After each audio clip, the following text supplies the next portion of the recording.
अस्सलाम वालेकुम दोस्तों। आज मैं आपके सामने 5 ऐसी टिप्स लेकर आया हूं जो मेरे ख्याल में रियल एस्टेट से ताल्लुक़ रखने वाले तमाम लोगों के लिए बहुत ज़रूरी हैं और मैं नहीं समझता कि कोई शख्स कभी भी इस तरह की टिप्स देता है किसी को, जिस पे मैं खुद भी अमल करता हूं और मैं चाहता हूं कि आप भी उस पे अमल करें।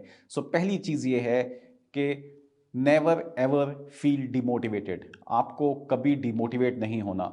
देखिए, ज़िंदगी के अंदर आप डिमोटिवेट कब होते हैं? मैं आपको बताता हूँ, आप डिमोटिवेट उस वक़्त होते हैं जब आप ऐसी चीज़ों को कंज़्यूम कर रहे होते हैं या ऐसी चीज़ों के बारे में सोच रहे होते हैं कि जहाँ से आपके अंदर नेगेटिविटी जा रही होती है। अपने आप को ये देखिए कि आप कहाँ बैठे हुए हैं, किनके साथ आपकी गैदरिंग क्या है? को कहते हैं ना कि अगर आप फ़कीरों, साधुओं या बाबों के सामने 15 मिनट बैठें, तो आपको अपना सब कुछ ख़राब कर देने की ज़रूरत महसूस होती है। अगर आप यही 15 मिनट किसी फ़िलॉसफ़र के साथ गुज़ारें, तो आप महसूस करेंगे कि आपकी तमाम पढ़ाई बेकार है। अगर आप यही 15 मिनट किसी लाइफ इंश्योरेंस वाले के सामने बैठ जाएँ, तो आप महसूस करेंगे कि यार मरना ही बेहतर है, तभी फ़ायदा है। और यही 15 मिनट आप अपनी ज़िंदगी के किसी बिज़नेसमैन के साथ गुज़ार लें, तो आपको महसूस होगा कि आपकी इनकम बहुत कम है और आपको बहुत ज़्यादा इनकम कमाने की ज़रूरत है। यही 15 मिनट अगर आप किसी किसान या मज़दूर के साथ गुज़ारें, तो आपको एहसास होता है कि यार मैं बहुत कम मेहनत कर रहा हूँ। और अगर यही 15 मिनट आप अपनी बेगम के साथ गुज़ारें, तो आपको ये लगता है कि मेरा सारा ज्ञान जो है वो फ़ारिग है और शायद मैं बेकार तरीन इंसान हूँ। प्लीज़ ये महसूस करें कि ये 15 मिनट आप कहाँ गुज़ार रहे हैं। अपनी ये जो सेकंड्स का कैलकुलेशन है आपकी ज़िंदगी के अंदर, हमें मालूम भी नहीं पड़ता कि हमारे माइंड के अंदर कहाँ-कहाँ से कैसी इन्फॉर्मेशन जा रही होती है, जो हमारे माइंड में नेगेटिविटी क्रिएट कर रही होती है। प्लीज़ सबसे पहली चीज़ ये कि सोशल मीडिया के ऊपर मैं ये समझता हूँ कि इतना क्लटर है कि हमारे जो ब्रोकर हज़रात, जो इन्वेस्टर हज़रात हैं, आप उन चीज़ों पे टाइम लगा रहे हैं जो शायद आपके अंदर बिल्कुल नेगेटिविटी भर रही हैं। वो तमाम पॉलिटिकल न्यूज़ जिससे आपका और मेरा कोई ताल्लुक नहीं है, लेकिन लोग उनको ले रहे हैं अपने अंदर, हम समझते हैं ये फ्री ऑफ कॉस्ट है। प्लीज़ टीवी और सोशल मीडिया ये वो चीज़ें हैं कि जो आपको डाइवर्ट कर रही हैं, आपके मेन फ़ोकस को हटा रही हैं, आपके काम करने की काबिलियत को रोक रही हैं। हमेशा याद रखिएगा कि if something is free, you are not the customer, you are the product. आपको प्रोडक्ट नहीं बनना, एक्चुअली आपको कस्टमर बनना है। तो जब हम प्रोडक्ट बनते हैं, हम समझते हैं कि मीडिया हमें चीज़ें फ्री दे रहा है, तो एक्चुअली वो फ्री नहीं है, वो हम उसकी प्रोडक्ट हैं उस टाइम के ऊपर, ठीक है जी। अब ये कैसे होता है, देखिए मैं आपको अभी मैं अगर अपना आपको ट्विटर दिखाऊं, आज के ट्विटर के ऊपर अगर आप सिर्फ ट्रेंड्स देखें क्या चल रहे हैं इस टाइम के ऊपर, अगर मैं इन ट्रेंड्स को फॉलो करने लग जाऊं तो मुझे क्या इन्फॉर्मेशन मिल रही है। स्टैब्लिशमेंट के बारे में बात कर रहे हैं लोग, 32,000 ट्वीट्स आपको मिलेंगी। जरदारी साहब के ऊपर माशाल्लाह 7,000 ट्वीट्स नजर आ रही हैं।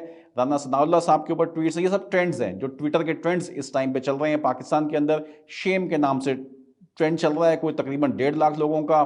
बन्नू पे ट्रेंड चल रहा है, नजम सेठी पे ट्रेंड चल रहा है, शायद अफरीदी का ट्रेंड चल रहा है। इन तमाम ट्रेंड से आपका और मेरा क्या ताल्लुक है? हम इन पॉलिटिकल कंटेंट को जैसे ही सर्च करते हैं या देखते हैं सोशल मीडिया पे या गूगल पे जाके, तो उनके जो एआई के एल्गोरिदम हैं वो इतने स्ट्रांग है कि वही तमाम कंटेंट की बम्बारमेंट जो है वो हमें नजर आने लग जाती है। हम 10 दफा सर्च करेंगे, वो 100 दफा में दिखाएगा। ये देखिए कि आपका टाइम कहाँ जा रहा है। देखें, गुज़िश्ता 20 सालों से हम सब लोग रियल एस्टेट से जो लोग वाबस्ता हैं और मुख्तलिफ बिज़नेस से वाबस्ता जो हमारे इन्वेस्टर हज़रात हैं, गुज़िश्ता 20 सालों से हम लोग परवेज़ मुशर्रफ साहब से लेके कियानी साहब, राहील शरीफ साहब, कमर जावेद बाजवा साहब को हम लोग भुगत चुके हैं 20 सालों से। हम लोग सियासत के अंदर ज़रदारी साहब, यूसुफ रज़ा गिलानी साहब, राजा परवेज़ साहब, नवाज़ शरीफ साहब, शाहिद खाकान नवाज़ी साहब, अपने इमरान खान साहब, शहबाज शरीफ साहब, ये सब हमारे सियासतदान जो हैं प्राइम मिनिस्टर रह चुके हैं। गवर्नमेंट कोई भी आए, अपनी तवज्जो सिर्फ बिजनेस पे रहनी चाहिए। आर्मी चीफ हो, कोई भी प्राइम मिनिस्टर हो, ये खबरें सिर्फ और सिर्फ आपको अपने आप को अपडेट रखने के लिए होनी चाहिए। इसको हमें अपने ऊपर ओढ़ना नहीं है। ये सिर्फ मैं बात नहीं कर रहा, ये जितने कामयाब बिजनेसमैन आप देखते हैं, ये इन्हीं के टोटके हैं और ये सब इस पे अमल कर रहे होते हैं। आप देखिए पिछले 20 साल के अंदर एमसीबी बैंक को मियां मंशा साहब ने कहां से कहां पहुंचा दिया। पूरे पाकिस्तान में स्टाइलो शूज़ की दुकानें खुल गई, चैनवन की कितनी ब्रांचेस खुल गई, गुल अहमद कहाँ चला गया, बारबेक्यू टुनाइट कहाँ से कहाँ चला गया, गौरमेंट बेकरी आ गई लाहौर में, पूरे पंजाब में वो आ भी गई, छा भी गई। फार्मा इंडस्ट्री में कितनी हमें डेवलपमेंट नजर आई, CCL pharma, Getz pharma, GSK कितनी तरक्की कर गए, एबट के कितने ब्रांड्स लॉन्च हो गए, लाखों बिजनेस डेवलप हो गए इसी लास्ट 20 ईयर्स के अंदर। जो आदमी अपना फोकस रखता है उसको इससे कोई फर्क नहीं पड़ता कि हुकूमत किसकी है, कौन लोग बैठे हैं और वो क्या कर रहे हैं। आपने और मैंने नाई की दुकानों पे बैठ के, पठानों के होटल पे बैठ के या अपने एसी वाले कमरों में बैठ के महंगाई का रोना नहीं रोना। महंगाई का रोना जो लोग 2 में रो रहे थे वो लोग 2022 में भी रोएंगे, और शायद 100 साल के बाद भी हमें वो लोग वैसे ही नजर आएंगे। सो अगर आप सीरियस हैं तो आपको मेहनत करनी है, और आपकी अपनी किस्मत आपके हाथ में है। जी बिल्कुल, आप इस टाइम को मजीद प्रोडक्टिव बना सकते हैं। बहुत सी ऐसी डॉक्यूमेंट्रीज हैं जो नेटफ्लिक्स पे मौजूद हैं, आप उसको देखिए। मैं आपको रिकमेंड कर देता हूं कुछ। सेलिंग सनसेट के नाम से एक डॉक्यूमेंट्री है, लॉस एंजलिस लग्जरी प्रॉपर्टी में, उस पर वो दिखाते हैं। मेरे ख्याल में को 5 के करीब उसके सीजन है। मैरिज और मॉर्गेज, बहुत अच्छी एक वेडिंग प्लानर वो हैं, और एक स्टेट एजेंट है, उनकी डॉक्यूमेंट्री है। इसकी को 10 एपिसोड नेटफ्लिक्स पे अवेलेबल हैं, आप देखिए। गेट स्मार्ट विद मनी है, इस पे फाइनेंशियल जो है वो टिप्स देते हैं एडवाइजर हजरात, उसको देखिए। सेलिंग टेम्पा करके कोई एक है, सेलिंग द ओसी है जो ऑरेंज काउंटी में बनी है, उसकी 8 एपिसोड्स हैं। ये सब देखिए, ये आप सबकी नॉलेज में बहुत इजाफा करेंगी। सेकंड पॉइंट मेरा ये है कि ये इस टाइम का फायदा उठाते हुए please improve your decision making and wealth management skills. हमें यह चाहिए कि हमारे वो तमाम इंफॉर्मेशन जो हमें चीज़ों के बारे में तज्जिया करना सिखाती है, भले मैं इन्वेस्टर हूं या मैं ब्रोकर हूं, तो मुझे अपनी उस स्किल्स को इंप्रूव करना है। मैं अपने जो जो मेरी लॉजिकल पॉइंट्स हैं, जो मेरी एनालिटिकल स्किल्स हैं, जिससे मैं सोचता हूं, मुझे थोड़ा सा उसको इंप्रूव करना है, ताकि मेरे आर्गुमेंट स्ट्रांग हो, मैं क्लाइंट से अच्छी तरह से बात कर सकूं। मैं अगर क्लाइंट हूं तो मैं अपनी इन्वेस्टमेंट को किस तरह से जल्दी मल्टीप्लाई करने की तरफ जाता हूं, मेरे पास वो टूल्स आए, मैं उनको थोड़ा सा लर्न करूं। सो प्लीज़, जो ये है मनी की साइकोलॉजी है, इसको समझिए कि पैसा कैसे गर्दिश करता है, ये क्या इसकी इसकी डायनामिक्स क्या होती हैं। इकोनॉमी को समझिए, इकोनॉमिक्स की जो चीज़ें हैं बहुत इंपॉर्टेंट है, रियल स्टेट के साथ डायरेक्टली लिंक हैं इकोनॉमी के स्ट्रक्चर्स, तो हमें इकोनॉमी के बारे में समझना है।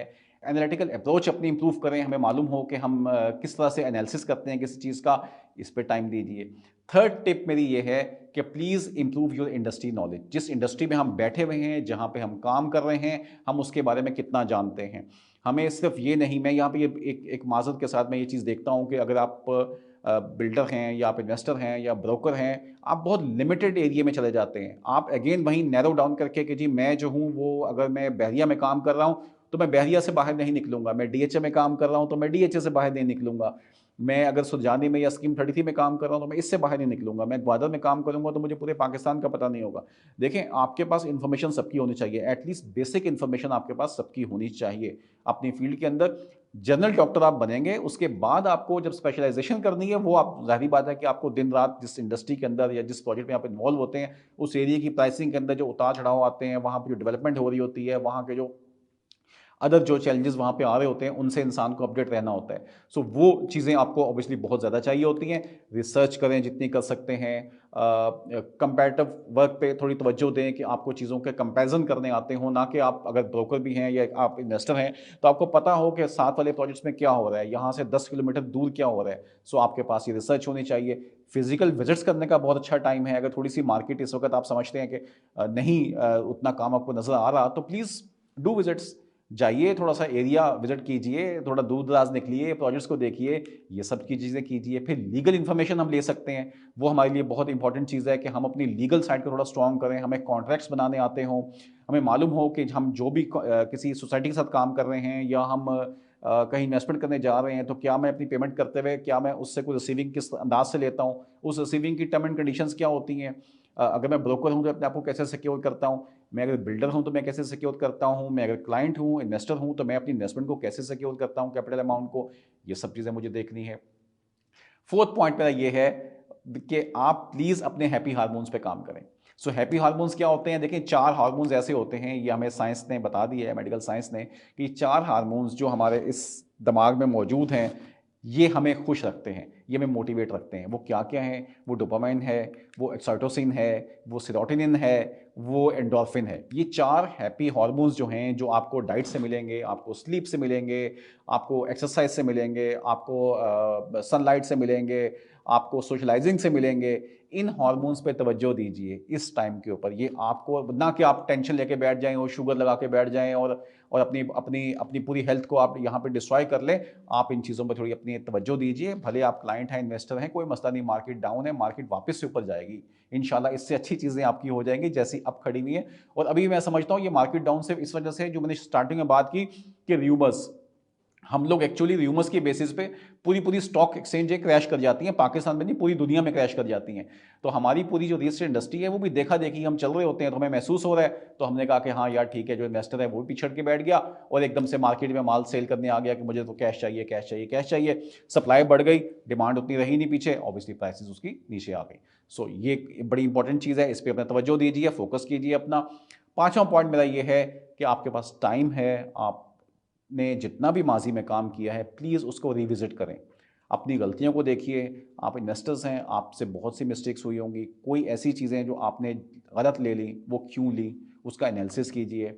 किसी ऐसी जगह इन्वेस्टमेंट हो गई जहां नहीं होनी चाहिए थी, उसका एनालिसिस कीजिए, ताकि आपके फ्यूचर में वो गलतियां दोबारा ना दोहराई जाएं। आप ब्रोकर हैं तो अब तक आप क्या मिस्टेक कर चुके हैं उसके ऊपर, बिल्डर हैं तो आपसे क्या मसाइल हो चुके हैं, आपने उसको कवर अप करना है। सो प्लीज़ अपने पास्ट को रिविजिट करें, ताकि जब जैसे ही नेक्स्ट ईयर जो अभी स्टार्ट होने वाला है, इंशाल्लाह चीज़ें बहुत बेहतरी की तरफ जा रही हैं, हमें मालूम है, हम सबको मालूम है, तो उस वक्त आपका काम करने की स्पीड जो है वो डबल हो। तो जब आप अपनी माजी की गलतियों से सीखेंगे, खुद बैठ के उसका एनालिसिस करेंगे, ना कि कोई दूसरा बोले, खुद बैठिए उसको एनालाइज कीजिए और उसके ऊपर आपकी फ्यूचर की एक स्ट्रेटजी बनेगी और आपकी स्पीड जो है वो बहुत अच्छी हो जाएगी। तो प्लीज़ ये जो 5 टिप्स मैंने दी हैं, इस पे अमल कीजिएगा, इसको देखिएगा कि आपने किस तरह से प्लान करके अपनी ज़िंदगी को, अपने बिज़नेस को, अपने काम को दिन दुगनी रात चौगुनी तरक्की करनी है। दुआ में याद रखिएगा। अस्सलाम वालेकुम।